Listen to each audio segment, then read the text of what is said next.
Okay, welcome to another installment of Then and Now at CHSS. We're out front of the school and I'm looking at the building done in this fabulous Tudor style. And hi Heather!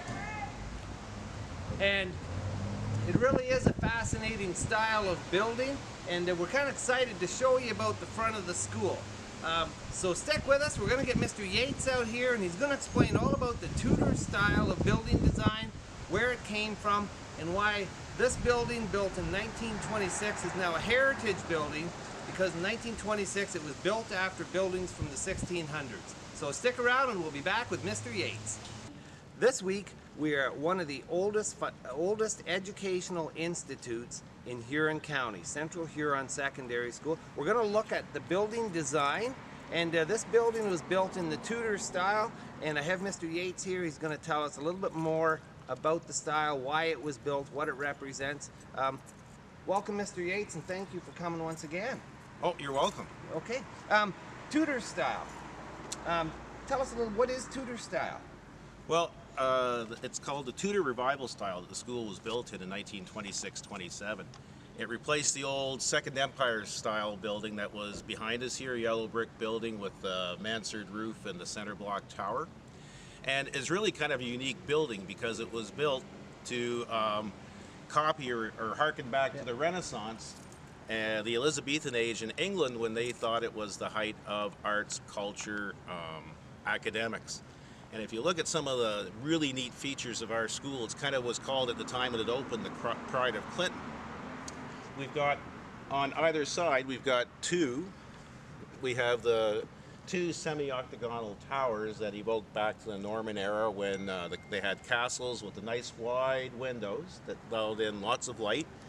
And if you look at the rounded door, it's called a Palladian door with the rounded feature. And if you look way up above the door, you see the nice wide windows, and above that, in the crown of the building, you see recessed in the niche the lamp of learning. And the lamp of learning, of course, is the symbol of the school, where the motto is, "From this place light which mirrors Cambridge University."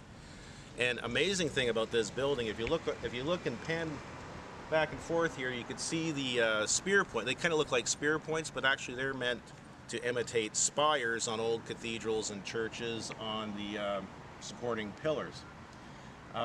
The building itself, there's only two buildings that were built like this anywhere in Canada. Architect S.P. Kuhn & Son from Toronto designed this building uniquely for Clinton. It was copied at only one other place in 1928.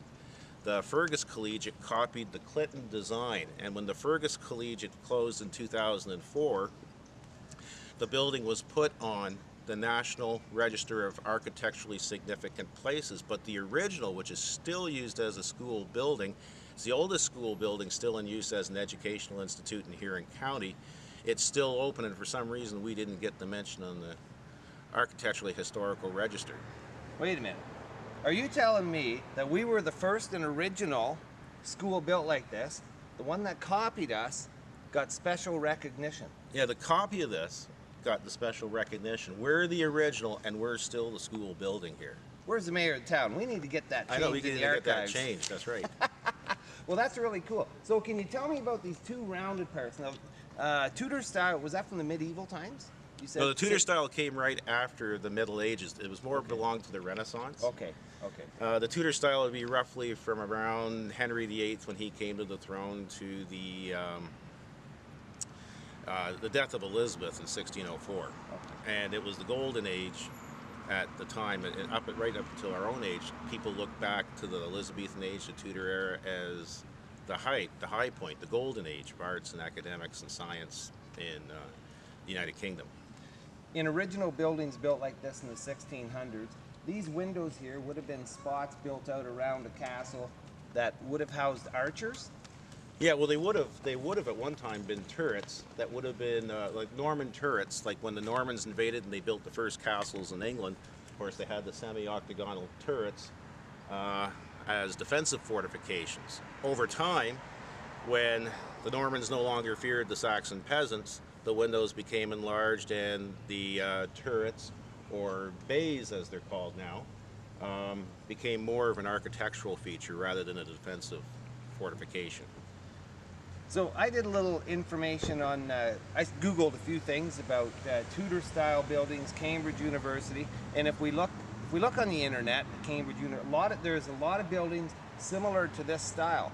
But if I look Ontario-wide, this is really a unique building in Ontario. Would I be right to say that? Like, this is really a special building. We have no idea how unique this is. That's right. There's only 2 secondary schools in all of Canada designed like this building. And at the time, it was built at the princely cost of $70,000. An opening day on April 25th, 1927, when they held the first classes here, everybody from the mayor to the trustees marveled at what a wondrous building, that edifice they had built here in Clinton. And in fact, it was what the trustees said, the pride of Clinton. Wow. Now, over the years, when this was the Clinton Collegiate Institute, a lot of notable people graduated from this school, like nationally, noted nationally. And when I looked it up on Wikipedia, I looked up all this information. You told me you wrote that for Wikipedia. So who are a few of the people that would be significant to this graduating from this building? Well, we're really fortunate in having some, not just nationally known people, but internationally known people. Oh, wow. Robert Coates, or Bob Coates as he was known, was a historian, economist, and he went on to found the Dominion Bureau of Statistics, which is now Stats Canada. We even have a provincial plaque on the west end of the lawn that commemorates him. We had 2 Knights of the Realm that attended school here. Sir John Cunningham McLennan, who Lord Rutherford called the premier man in science in Canada. He has the distinction of being the only person who have held the presidency or the chair of the Royal Society of Canada and the Royal Society of Great Britain. He was knighted by King Edward VIII in 1935, shortly before he died, for his services to science. Another knight was Sir Ernest Cooper. Sir Ernest graduated here from Clinton Collegiate. He went to England, invented the auto strop razor, became head of the Wilkinson razor factory, and during the Second World War he was put in charge of aircraft production under Lord Beaverbrook, where he kind of came up with the idea of building Spitfires in 3 plants, so if one plant was destroyed, the other 2 could continue functioning. He was knighted in 1944, and we still give out the Sir Ernest Cooper Award that bears his name. Other notables, we had William Melville Martin, who went on to become the Premier of Saskatchewan. We have just recently 2 graduates that have gone on to noted fame. British comedian Bobby Mayer, who graduated here about 10 years ago, and Kate Johnson, a best-selling children's or young adult author. They've all graduated from this school, and we're very proud of all of them. Okay. And the school also has claim to fame in that Thornton Mustard, who was a graduate of this school, went on to become the principal of the Ontario College of Education. He was one of the first fatalities, Canadian fatalities of World War II. Wow. When the SS Athenia was torpedoed by a U-boat hours after the declaration of war between Great Britain and Nazi Germany.